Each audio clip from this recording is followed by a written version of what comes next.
ഗോൽഗോഥായിലെ പരമയാഗം, സിഹിയോൻ ശാലയിലെ തിരുവത്താഴം. Magdalene മറിയത്തിൻ്റെ പള്ളി. ഒലിവുമലയിലേക്ക് നോക്കുന്നവൻ്റെ കണ്ണിൽ ആദ്യം ഉടക്കുക മനോഹരമായ ഈ സൗധമാണ്. 16-17 നൂറ്റാണ്ടുകളിലെ റഷ്യൻ വാസ്തു ശൈലിയിൽ നിർമ്മിച്ചിട്ടുള്ള 7 സുവർണ മകുടങ്ങളോടുകൂടിയ സബോള മാതൃകയിലുള്ള നീളത്തിൽ മുകളിൽ കുരിശു വെച്ച 7 മകുടങ്ങളുള്ള പള്ളി. ദോബിനുസ് ഫ്ലേവത്തിൽ നിന്ന് താഴോട്ട് ഇറങ്ങി വരുമ്പോൾ വലതുവശത്ത് വലിയ ഒരു കവാടം കാണും. ഉള്ളിലേക്ക് കടന്നാൽ റഷ്യൻ ഓർത്തഡോക്സ് സന്യാസിനികളുടെ ആശ്രമമാണിത്. സാർ അലക്സാണ്ടർ മൂന്നാമൻ തൻ്റെ അമ്മയായ മരിയ അലക്സാണ്ട്രോവയ്ക്ക് വേണ്ടി അവരുടെ ഓർമ്മയ്ക്കായി നിർമ്മിച്ചതാണ് ഈ പള്ളി. 1888 ആശീർവാദ കർമ്മം.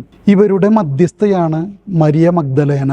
സുവിശേഷങ്ങളിലൂടെ നമ്മൾ കണ്ണോടിക്കുമ്പോൾ നമുക്കറിയാം, കർത്താവിനെ കുരിശിൽ തറയ്ക്കുന്നതിൻ്റെ, അവിടുത്തെ സംസ്കരിക്കുന്നതിൻ്റെ, അവിടുത്തെ ഉത്ഥാനത്തിൻ്റെ ഒക്കെ സാക്ഷിയാണ് മഗ്ദലേന മറിയം.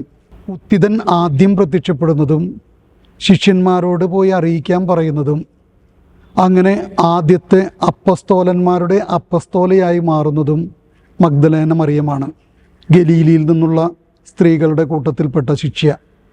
ഇതിൻ്റെ ഉള്ളിൽ കടന്നാൽ ചിത്രങ്ങൾ മുഴുവൻ ലോക പ്രശസ്തനായിട്ടുള്ള റഷ്യൻ കലാകാരൻ വസിലി വരേഷവിച്ചിൻ്റേതാണ്.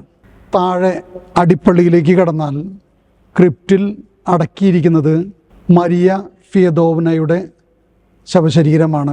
അന്നത്തെ ഗ്രാൻഡ് ദൂക്കസ്. അവരും മറ്റു പ്രഭുക്കന്മാരെയും ചേർന്ന് 1918 ബോൾഷെവിക്സുകളുടെ ആക്രമണത്തിൽ സിബേരിയയിലെ ഒരു ഖനിയുടെ ഉള്ളിൽ ജീവനോടെ നിക്ഷേപിച്ച് ഡൈനാമിറ്റ് ഇട്ട് കൊല്ലുകയായിരുന്നു. ഇവരുടെ അന്ത്യാഭിലാഷം അറിയാമായിരുന്ന സഹോദരിയാണ് പിന്നീട് ഭൗതികാവശിഷ്ടങ്ങൾ ഇവിടെ കൊണ്ടുവന്ന് ഈ പള്ളിയിൽ അടക്കുന്നത്. ഇവരും ഇവരുടെ ഭർത്താവ് സെർജോയും കൂടിയിട്ടാണ് റഷ്യൻ പലസ്തീനിയൻ സൊസൈറ്റി നിർമ്മിക്കുന്നത്. ഈ സൊസൈറ്റിയാണ് ഈ ദേവാലയത്തിൻ്റെ നിർമ്മാണം മുന്നോട്ട് കൊണ്ടുപോകുന്നത്. നമ്മൾ ഗെത്സമൻ തോട്ടത്തിൻ്റെ തൊട്ടുപുറകിൽ കർത്താവ് തൻ്റെ പീഡാനുഭവത്തിൻ്റെ ഏറ്റവും തീവ്രമായ നിമിഷങ്ങളിലൂടെ കടന്നുപോയ സ്ഥലം, വേദനയുടെ നിമിഷത്തിൽ തന്നോട് ചേർന്ന് നിന്ന മഗ്ദലേന മറിയത്തെ ഓർക്കുന്ന സ്ഥലം, ആ പള്ളി ഇന്നും സാക്ഷിയായി അവിടെ തന്നെയുണ്ട്. ചങ്കിലെ ചോര കൊടുത്ത് ചങ്കോട് ചങ്കായവൻ്റെ കൂടെ ഇരിക്കാൻ എനിക്കും നിനക്കും ധൈര്യമുണ്ടോ? മഗ്ദലേന മറിയം നമുക്കൊരു വെല്ലുവിളിയാണ്. ഈശോ മിശിഹായ്ക്ക് സ്തുതിയായിരിക്കും. പരമയാഗം, സിഹിയോൻ ശാലയിലെ തിരുവത്താഴം.